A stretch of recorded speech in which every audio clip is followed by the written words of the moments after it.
तो दोस्तों आज मैं जिस मूवी को एक्सप्लेन करने जा रहा हूं उसमें सब कुछ है। Time travel paradox, zombies, sci-fi, आपको इस मूवी में सब कुछ मिलेगा। ये मूवी काफी बेहतरीन और सब कुछ का मिक्सचर है, तो इस कहानी को आप एंड तक देखना जिससे आपको इस मूवी का प्लॉट पूरी तरह से समझ आ जाए। तो कहानी की शुरुआत में हम एक आदमी को देखते हैं जो कि हेलीकॉप्टर से किसी एक जंगल में आया हुआ था। वो अपने दूसरे साथियों को रेडियो करता है लेकिन सामने से उसे कोई जवाब नहीं मिलता। तभी जब वो टॉयलेट करने के लिए हेलीकॉप्टर से बाहर आता है तो उसे उसका फ्रेंड दिखता है जो कि किसी ज़ॉम्बी की तरह ही लग रहा था। वो ज़ॉम्बी आकर इस आदमी को बहुत बेरहमी से मार डालता है, जिसे देखते हुए हेलीकॉप्टर का पायलट उड़ान भरकर वहां से भागने लगता है। लेकिन तभी हम देखते हैं कि वो हेलीकॉप्टर मानो किसी इनविजिबल वॉल से टकराती है और ब्लास्ट होकर वहीं पर गिर जाती है। ये साल अक्टूबर 2023 का होता है और इसी के कुछ दिन बाद हम TSL नाम की एक कंपनी का एडवर्टीजमेंट देखते हैं। दरअसल लोग सवाल करने लगे थे कि TSL कंपनी कुछ गलत चीजें कर रही है, लेकिन TSL के साइंटिस्ट एक एडवर्टीजमेंट करके बताते हैं कि उनकी कंपनी कुछ ऐसे रिसर्चेस कर रही है जहां वो सैकड़ों बीमारियों की दवा बना पाएंगे। वहीं वो ऐसे टेक पर भी रिसर्च कर रहे हैं जहां वो अपने सोल्जर्स को काफी एडवांस भी कर सकते हैं। अब जहां पर बात कंट्री के डिफेंस को मजबूत करने की आती है तो लोग भी TSL से सवाल करना बंद कर देते हैं कि TSL तो अच्छा काम कर रही है, देश को मजबूत करने का काम कर रही है। आगे हम चेज नाम के बंदे को देखते हैं जो कि बार में लोगों से उलझ रहा था। दरअसल ये चेज नाम का बंदा US आर्मी के खुफिया टीम का हिस्सा हुआ करता था, लेकिन पिछले साल मिशन से लौटने के बाद उसे पहले का कुछ भी याद नहीं था। बस उसे अपने कुछ पुरानी यादों के फ्लैशेस आया करते थे। और चूंकि चेज US आर्मी के खुफिया टीम का हिस्सा हुआ करता था तो US आर्मी ने उसे खुफिया रखने के लिए ही उसे डेड डिक्लेयर कर दिया था। यहीं एडिसन नाम की एक लड़की चेज के पास आती है और वो चेज को बताती है कि उसे एक मिशन में चेज की हेल्प चाहिए। एडिसन बताती है कि हमें TSL कंपनी के CEO की बेटी को आइलैंड से रेस्क्यू करना है और वो CEO उसकी बेटी को बचाने के बदले में हम सबको 6-6 करोड़ देगा। एडिसन चेज को और बताती है कि वो दोनों एक दूसरे को बहुत पहले से जानते हैं, लेकिन चेज को अपनी पुरानी मेमोरीज याद नहीं होती। वहीं 6 करोड़ की बात सुनकर चेज इस मिशन के लिए हाँ कर देता है। इसके बाद एडिसन और भी लोगों को इकट्ठा करती है और फिर वो रस नाम के एक दूसरे एक्स आर्मी के पास जाती है। ये बंदा भी ठीक चेज के तरह ही आर्मी से निकाला गया था। जब एडिसन रस को मिशन के बारे में बताती है तो रस घबराते हुए आइलैंड पर जाने से मना कर देता है, लेकिन एडिसन के बार बार रिक्वेस्ट करने पर कुछ सोचते हुए मिशन पर जाने के लिए रस हाँ कर देता है। अब ये सारे लोग एयरपोर्ट पर मिलते हैं जहां एडिसन इन्हें मिशन के बारे में बताती है। ये पूरे 6 लोग होते हैं तो एडिसन 2 टीम बनाती है। एक टीम को एडिसन लीड करती है जिसमें एडिसन, चेज और डेक्स होते हैं जो आइलैंड के साउथ साइड में उतरते हैं। वहीं दूसरी टीम को रस लीड करता है जिसमें रस, टैग और कोल्ट नाम का एक बंदा होता है जो कि आइलैंड के नॉर्थ साइड में उतरते हैं। आइलैंड पर उतरते ही एडिसन को कटी फटी लाशें दिखने लगती है जिससे कि ये लोग काफी ज्यादा घबरा जाते हैं। इन्हें समझ में आ जाता है कि ये मिशन इतना आसान नहीं होने वाला जितना आसान ये लोग समझ रहे थे। डेक्स भी अपने साथ में एक जर्नल लाया था और वो यहाँ पर की सब चीजें अपने जर्नल में नोट करने लगता है। दूसरी तरफ रस की टीम को भी नॉर्थ में कई लाशें इसी अंदाज में मिलती हैं, पर रस यहाँ पर काफी नॉर्मल रिएक्ट करता है, मानो उसे इस जगह के बारे में पहले से ही पता हो या दिल ही दिल में वो इस जगह से डर रहा हो। यहीं रस और एडिसन एक दूसरे को बार बार रेडियो कर रहे थे, लेकिन इनका रेडियो भी यहाँ पर काम करना बंद कर देता है। यहीं अब हम शुरुआत वाला सीन देखते हैं जहां रस के साथ आए हेलीकॉप्टर के को पायलट को ज़ॉम्बी मार डालता है। वहीं जब मेन पायलट यहां से भागने लगता है तो वो भी किसी इनविजिबल वॉल से टकराकर मारा जाता है। मतलब साफ था कि अब ये लोग इस आइलैंड के बीचों बीच फंस चुके थे जहां से निकलने का एकमात्र हेलीकॉप्टर क्रैश हो चुका था। दूसरी तरफ एडिसन की टीम को वो बेस मिल जाता है जहां साइंटिस्ट की टीम आई हुई थी, लेकिन उस बेस के अंदर सब मरे हुए होते हैं। अब इन्हें समझ नहीं आता कि ये करे तो क्या करें। तभी ही बेस के बाहर से आवाजें आती हैं और ये पाते हैं कि इनमें से एक साइंटिस्ट जिंदा बचा हुआ है। वो साइंटिस्ट अपना नाम डॉक्टर गैरेथ बताता है। वो बताता है कि वो भी आज अपनी टीम के साथ इस आइलैंड पर आया था और जिस सीईओ की बेटी को रेस्क्यू करने के लिए एडिसन टीम लेकर यहाँ पर आई थी, वो लड़की भी टीएसएल कंपनी के ही सीईओ की बेटी थी। एडिसन फिर गैरेथ से उस लड़की के बारे में पूछती है। तब गैरेथ इन्हें उस लड़की की लाश दिखाता है और यहीं हमें उस लड़की का नाम भी पता चलता है, जो कि स्टेसी कैलेहन होता है। गैरेथ बताता है कि वो आज ही इस आइलैंड पर आया है और उसकी सारी टीम मारी जा चुकी है। वहीं सीईओ की बेटी स्टेसी इस आइलैंड पर कल ही आई थी और जब वो यहाँ पर पहुंचा तो उसने स्टेसी को मरा हुआ पाया। अब इस लड़की के मौत की खबर सुनकर एडिसन का मिशन यहाँ पर पूरा हो जाता है, क्योंकि जिस लड़की को वो रेस्क्यू करने के लिए आए थे वो यहाँ पर मारी जा चुकी थी। यहीं अब रात भी हो जाती है और इनका रेडियो भी काम नहीं कर रहा होता है, जिस वजह से एडिसन रस की टीम को ये बता भी नहीं पा रही थी कि जिसको रेस्क्यू करने के लिए वो लोग यहाँ तक आए हैं वो मारी जा चुकी है। यहीं फिर रात को बात करते करते चेज एडिसन को बताता है कि कुछ साल पहले चेज और रस एक मिशन पर गए थे, लेकिन वो मिशन एक फेलियर था और आखिर में बस चेज और रस बाहर निकलकर आ पाए थे। और उसी मिशन से निकलने के बाद चेज ने अपनी यादें खो दी थी। चेज एडिसन को और बताता है कि उसने इस मिशन के बारे में बाद में रस से पूछा भी, लेकिन रस ने कभी भी चेज को ना तो उस मिशन के बारे में बताया और ना ही तो चेज के पास्ट के बारे में, इसलिए चेज रस को ट्रस्ट नहीं करता। तभी डेक्स को बाहर में एक जर्नल मिलती है जो कि सेम डेक्स के जर्नल की तरह ही होती है, और ठीक उस जर्नल के साथ ही साथ डेक्स को एक घड़ी भी मिलती है जो कि ठीक डेक्स के तरह ही होती है। जब ये जर्नल को खोल कर देखते हैं तो जर्नल के अंदर भी डेक्स की ही राइटिंग होती है और वो आधी से ज्यादा लिखी हुई होती है। अब ये हैरान परेशान हो जाते हैं कि ऐसा कैसे हो सकता है। उधर दूसरी तरफ रस की टीम आग जलाकर रात बिता रहे होते हैं। तभी इन्हें एक क्रिएचर के गुर्राने की आवाज आती है, जिससे ये तीनों अलर्ट हो जाते हैं।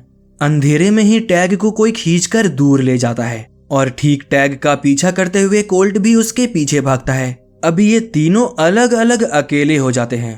टैग देखता है कि उससे भी डबल साइज का एक ज़ॉम्बी गुर्राते हुए उसे मारने के लिए आगे बढ़ता है, पर तभी ही रस आकर ज़ॉम्बी के सिर में गोली मार देता है, जिससे टैग की जान बच जाती है। वहीं अब कोल्ट अकेला पड़ जाता है और एक ज़ॉम्बी कोल्ट को पकड़ लेता है। वो ज़ॉम्बी बहुत ही ज्यादा बेरहमी से कोल्ट का सिर धड़ से अलग कर देता है। खैर इधर सुबह सुबह डेक्स देखता है कि स्टेसी सही सलामत कैंप के बाहर खड़ी होती है। ये लोग अब और भी ज्यादा परेशान हो जाते हैं कि ऐसा कैसे हो सकता है। स्टेसी को तो उन्होंने कल ही मरा हुआ देखा था। स्टेसी डेक्स को बताती है कि वो इस आइलैंड पर 3 दिन पहले आई थी और उससे भी 1 दिन पहले कुछ और भी साइंटिस्ट यहाँ पर आए थे, पर वो सारे साइंटिस्ट अजीब सा बिहेव करने लगे, उनकी हड्डियां तक टूटने लगी और वो एक ज़ॉम्बी की तरह बनकर सबको मारने लगे।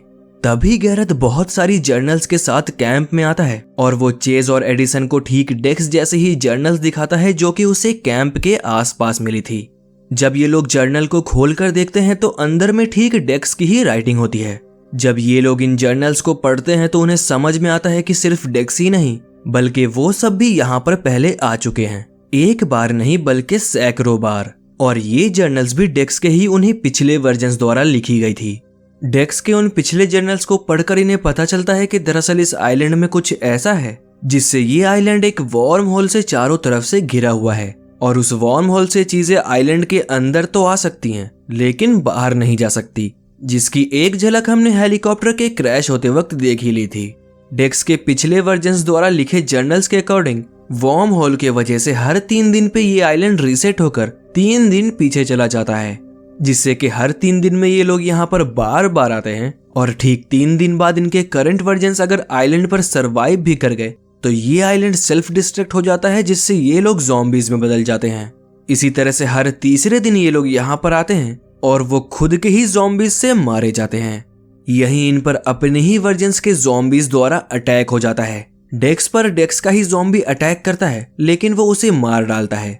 वहीं चेज पर एडिसन का ज़ॉम्बी अटैक करता है और ये देखकर चेज काफी ज्यादा डर जाता है और वो कंफ्यूज हो जाता है। पर वक्त रहते एडिसन यहाँ पर आती है और वो अपने ही वर्जन के ज़ॉम्बी को मार डालती है। इधर सीईओ की बेटी स्टेसी इन सब से 1 दिन पहले ही यहाँ पर आई थी और आज उसका तीसरा दिन होता है। अब वो भी एक ज़ॉम्बी में बदलने लगती है और उसकी हाइट भी बढ़ने लगती है। स्टेसी डेक्स पर हमला करती है और वो डेक्स के सिर को दबाकर उसके सिर को चूर चूर कर देती है, जिससे कि डेक्स वहीं पर मारा जाता है। तभी चेज भी वहां आकर स्टेसी के सिर में गोली मार देता है, जिससे स्टेसी भी मारी जाती है। इसी तरह दूसरी तरफ रस और टैग पर भी इनके ही वर्जन के ज़ॉम्बीज द्वारा अटैक होता है। खैर रस तो अपने हमशक्ल ज़ॉम्बी को मार डालता है, लेकिन टैग अपने आप को ज़ॉम्बी के रूप में देखकर होश खो बैठता है। पर इससे पहले कि टैग का ज़ॉम्बी अभी वाले टैग को मारता, रस उस ज़ॉम्बी को भी मार डालता है। टैग ये सब देखकर घबरा जाता है और वो कई सारे सवाल करने लगता है।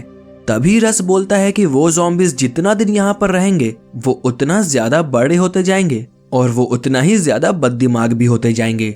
ये सुनकर टैग को लगता है कि रस को ये सब कैसे पता चला। वो रस से सवाल करने लगता है। तभी इन्हें TSL कंपनी का रेडियो आता है और सामने से एक लड़की बोलती है, स्टेसी के 3 दिन पूरे हो चुके हैं और हमारे डाटा के अकॉर्डिंग स्टेसी मारी जा चुकी होगी।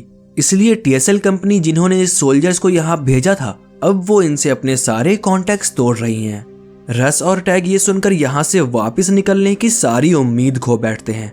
लेकिन अब चूंकि रेडियो काम करता है तो रस एडिसन की फ्रीक्वेंसी पर रेडियो करता है। रस यहाँ पर एडिसन को बताता है कि ये उसका पहली बार इस आइलैंड पर नहीं है। रस बताता है कि वो पहले भी इस आइलैंड पर आ चुका है, बस अकेला वो ही नहीं बल्कि ये सब भी इस आइलैंड पर पहले आए हुए हैं। पर पिछली बार एक के बाद एक ये सारी टीम मारी जाती है और आखिर में भागते भागते वो लोगों को एक बोट दिखती है जिससे रस और चेज यहाँ से निकलकर भागे थे। वो बताता है कि यहाँ से निकलते वक्त चेज के सिर में चोट लगी थी, जिससे चेज अपनी यादें खो बैठता है। साथ ही पिछली बार जब ये लोग यहाँ आए थे तो वो साल भी अक्टूबर 2023 का होता है, लेकिन जब रस चेज के साथ यहाँ से बाहर निकलता है तो वो 2 साल पीछे 2021 में पहुंच जाता है। बाहर जाकर रस पाता है कि ये सारी टीम अभी भी जिंदा होती है, क्योंकि वो और चेज बचकर यहाँ से 2 साल पीछे चले गए थे। लेकिन बाहर में उसे खुद का या तो चेज का कोई भी दूसरा वर्जन नहीं मिला। और ठीक 2 साल बाहर बिताने के बाद जब अक्टूबर 2023 दोबारा से आता है तो वापस से एडिसन ये टीम इकट्ठा करने लगती है। रस आगे और बताता है कि शुरुआत में रस यहाँ आने से पहले इसलिए ही मना कर रहा था क्योंकि उसे पता था कि यहाँ पिछली बार क्या हुआ था, क्योंकि वो ही बस एक लौता बंदा था जो यहाँ से सही सलामत बाहर निकला था। वहीं चेज की तो याद ही चली गई थी। रस बताता है कि इस बार वो बस अपने दोस्तों को बचाने के लिए इस मिशन पर आया है। ये लोग फिर रस को बोलते हैं कि अगर तुम्हें ये सब पहले से ही पता था तो तुमने चेज को या हम सबको पहले ही क्यों नहीं बताया। जिस पे रस का कहना था कि अगर वो ये सब बातें उन्हें पहले भी बताता तो भी ये लोग यहाँ आते, क्योंकि रस जानता था कि बिना खुद से एक्सपीरियंस किए इन लोगों को रस की बातें अटपटी ही लगेंगी। रेडियो पर ही रहकर ये लोग रस से पूछते हैं कि वो पिछली बार कैसे यहाँ से बाहर निकला था, जिस पे रस बताता है कि आइलैंड के सेल्फ डिस्ट्रक्शन के वक्त वो और चेज यहाँ से बाहर निकल पाए थे। सेल्फ डिस्ट्रक्शन के वक्त कुछ पल के लिए आइलैंड का वार्म होल डाउन हो जाता है और उसी वक्त उन्हें यहाँ से बोट से निकलना पड़ेगा। अब इस पे ये लोग प्लानिंग करने लगते हैं कि बोट तक कैसे पहुंचा जाए। नींद पूरी करके अगली सुबह ये लोग उठते हैं और आज इनके 3 दिन हो चुके थे। मतलब अगर आज भी ये लोग यहाँ पर रहे तो ये लोग तो ज़ॉम्बीज बन जाएंगे और आज शाम में इनका नया वर्जन इस आइलैंड पर आ जाएगा। ये लोग अब नदी के किनारे जाने लगते हैं। एडिसन, चेज और गैरेथ बिना किसी मुसीबत के बोट के पास आ जाते हैं। वहीं टैग और चेज अपने ही पुराने वर्जन्स जो यहाँ पहले कभी आए थे उन ज़ॉम्बीज के चपेट में आ जाते हैं। यहाँ उनके ढेरों वर्जन्स होते हैं जिन्हें चेज और रस एक के बाद एक मारने लगते हैं। आखिर में टैग की भी गोली खत्म हो जाती है और फिर वो हाथों से ही फाइट करने लगता है, लेकिन इसी सब में वो मारा भी जाता है। इधर चेज सोचता है कि उसका दोस्त रस सब कुछ जानते हुए भी उसे बचाने के लिए यहाँ तक आ गया, तो चेज भी रस को बचाने के लिए वापस आइलैंड पर आ जाता है। पर तभी ही भागते हुए रस को एक ज़ॉम्बी पेड़ की टहनियों में घुसा देता है और अब आइलैंड भी तबाह होने लगता है। ये देखकर गैरेथ बिना रस और चेज का वेट किए एडिसन को बेहोश करके वहां से भागने लगता है। रस भी समझ जाता है कि अब वो यहाँ से नहीं बचने वाला, तो रस फिर चेज को यहाँ से अकेले ही जाने को बोलता है। चेज भी खैर किसी तरह से भागते हुए आता है और वो बोट की रस्सी पकड़ लेता है।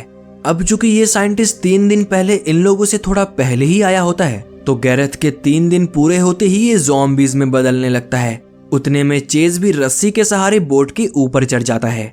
एडिसन और चेज इस साइंटिस्ट के ज़ॉम्बी से फाइट करने लगते हैं और अब ये ज़ॉम्बी एडिसन का सिर धड़ से अलग करने ही वाला होता है कि तभी पीछे रस जो कि आइलैंड पर रह गया था वो इस ज़ॉम्बी के सिर में गोली मार देता है। और तभी वॉर्म होल में भी रास्ता बनने लगता है जिससे चेज और एडिसन यहाँ से निकल जाते हैं। लेकिन इस बार भी इनकी बोट तबाह हो जाती है और पिछली बार की तरह अब बजाय के चेज और रस के चेज और एडिसन बाहर निकल पाए थे। और ठीक पिछली बार की तरह ही चेज भी अपनी यादें खो बैठता है। बस फर्क इतना था कि पिछली बार चेज और रस को बाहर आने में सक्सेस मिली थी, लेकिन इस बार एडिसन और चेज को। एडिसन पाती है कि ये लोग भी जिस मिशन के लिए अक्टूबर 2023 में गए थे, वापिस आने पर ये लोग 2021 में आ चुके थे। एडिसन समझ जाती है कि ये लोग बस TSL कंपनी के लैब टेस्ट का एक हिस्सा हैं, जो कि उस आइलैंड पे जाने से एक टाइम लूप में फंस चुके हैं। खैर 2 साल बाद वापस 2023 आने तक एडिसन TSL कंपनी के खिलाफ सबूत इकट्ठा करती है और इस बार वो TSL को बर्बाद करने के लिए टीम इकट्ठा करने लगती है और यहीं पर कहानी खत्म हो जाती है।